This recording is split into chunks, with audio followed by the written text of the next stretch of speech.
in our keynote, Shaping the Future, Transforming the Chemical Industry to a Multi-Dimensional Circular Economy, our next speaker will explore how catalysis and advanced recycling technologies are driving the shift toward a sustainable or more sustainable chemical industry. His research center, Catalysis, is setting new standards by integrating renewable energy and innovative waste processing. So, let's hear more about it. Please join me in welcoming Professor Lars Blank, professor at RWTH Aachen University. He's already here, okay. Thank you so much for the introduction. Thanks for the invitation. Thanks for inviting us. And I would like to bring the multidimensional aspect to the circular economy. And we are 15 professors from RWTH, 2 from Jülich Forschungszentrum, and we are funded by the Werner Siemens Foundation for the next 9.5 years with 100 million Swiss francs. And what we are really contributing, I would like to tell you in the next few minutes. It's a little bit preaching to the choir that our linear economy is causing us a great challenge, especially if we look into the plastic realm. We have in Germany not the problem of so much plastic in the environment, but the CO2 emissions are enormous.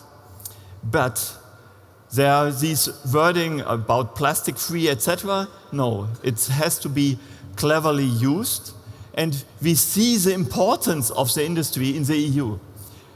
4.5% on the industrial output, 1.6 million jobs, etc. We just heard it in the previous speakers, how important these industries are.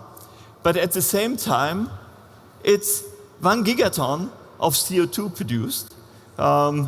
If we stay on this growth track, we are at the moment above 400 million tons of plastic produced, and in the future it will be more. And the recycling quota is so low.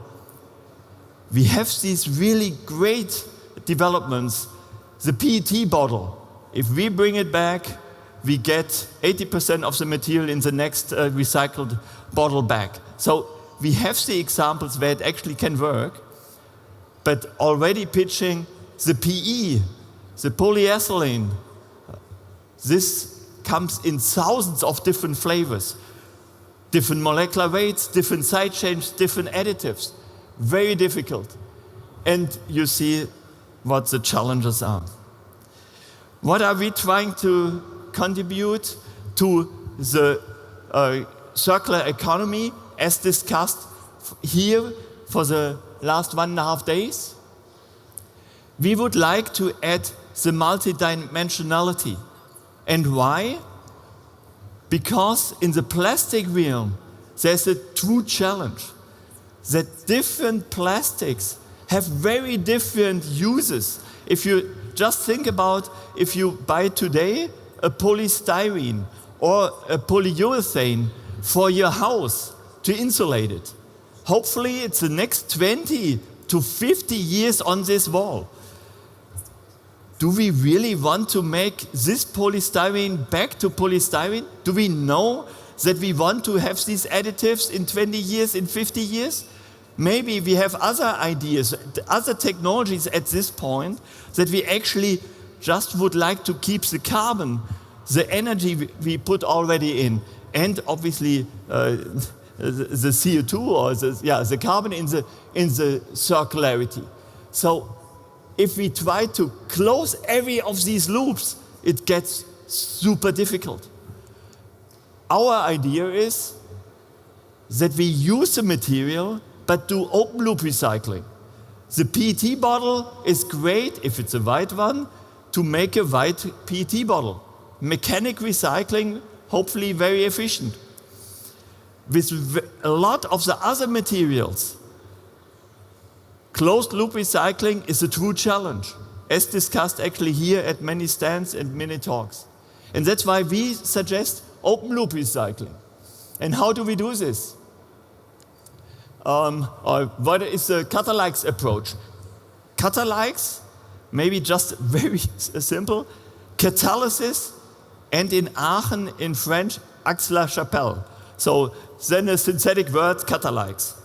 And so, as all the speakers before me, we don't have waste, we have resources. So we have to keep the material in the loop.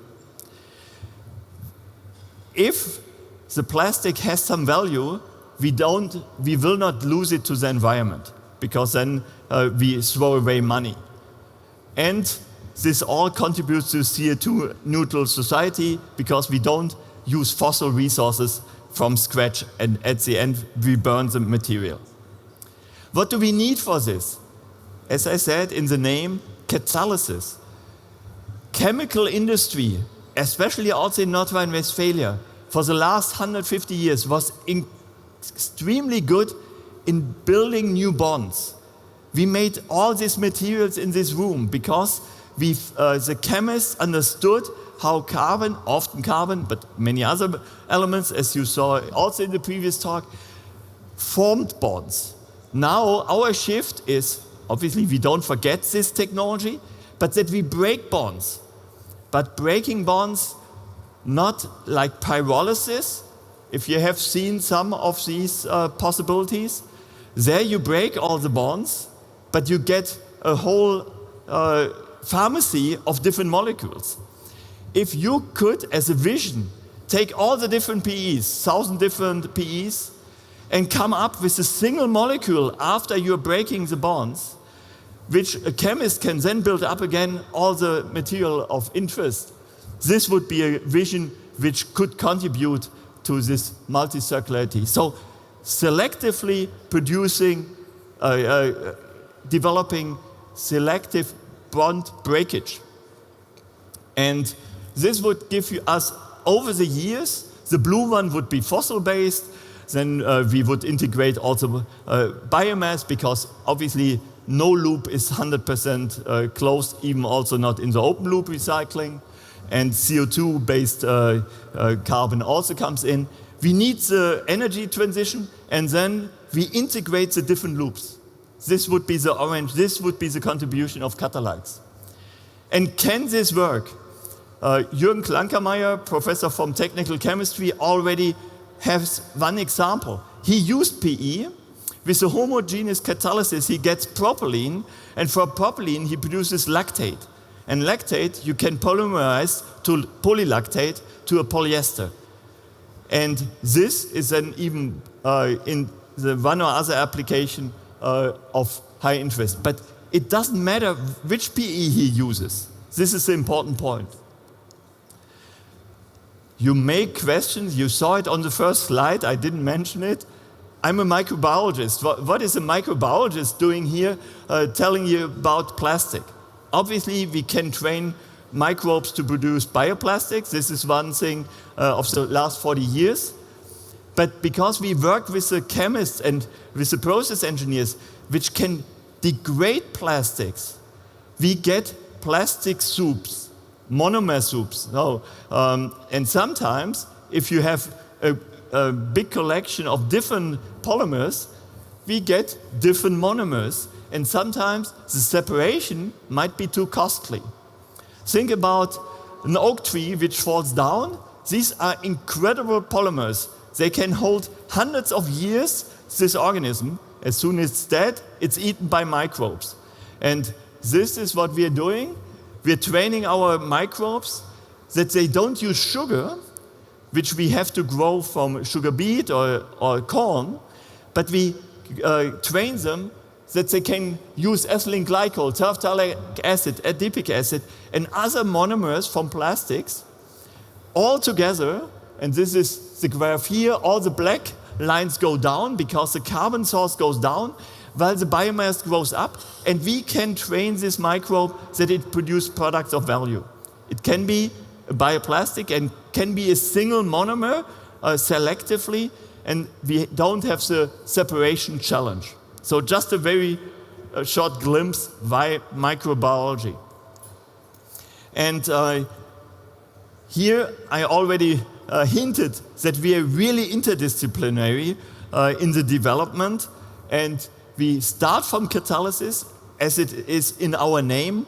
We have the different technologies, chemobiocatalysis, but we look how this catalysis requires a device that we can actually run it to make materials, the process that we get products, and how these products fit into the market, into the material flows.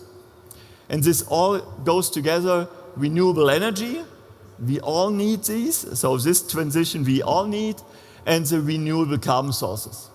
So catalysts and reaction systems we are researching, there's a selective, I hinted that. We have then the flexibility and scalable industrial implementation of devices. This is really quite often the challenge. If you have all these different molecules, having purification is a true challenge, and this has to be scalable and cheap. And at the end, we need a creation path to translation. And this translation, okay, this is all supported by data-driven tools. So we have dedicated AI researchers in our consortium, and that we have the catalyst process product design predictive, that we can look which route is the best. And can we do all this?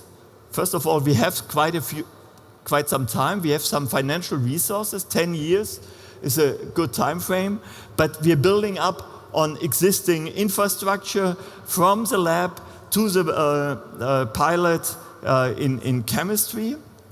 And then with partners, we are discussing, obviously the translation covers the entire gradient of technology, and that we emphasize also our co-workers to use their good ideas to bring them into reality.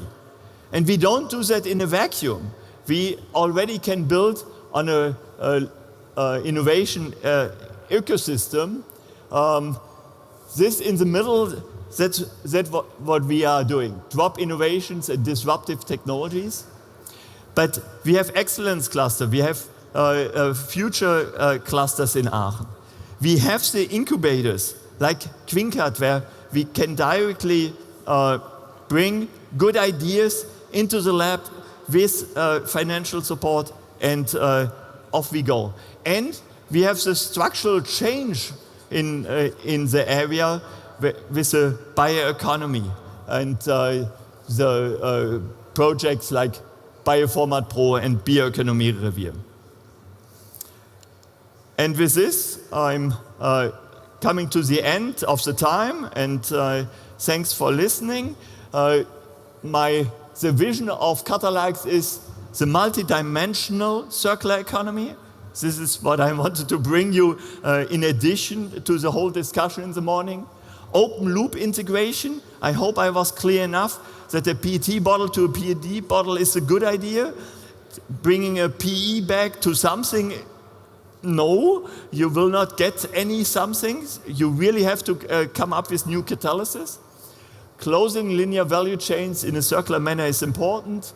New recyclable plastics, so that was mentioned, recycle by design is an open thing, and the impact would be closed and interlinked material cycles, that we have CO2 neutrality.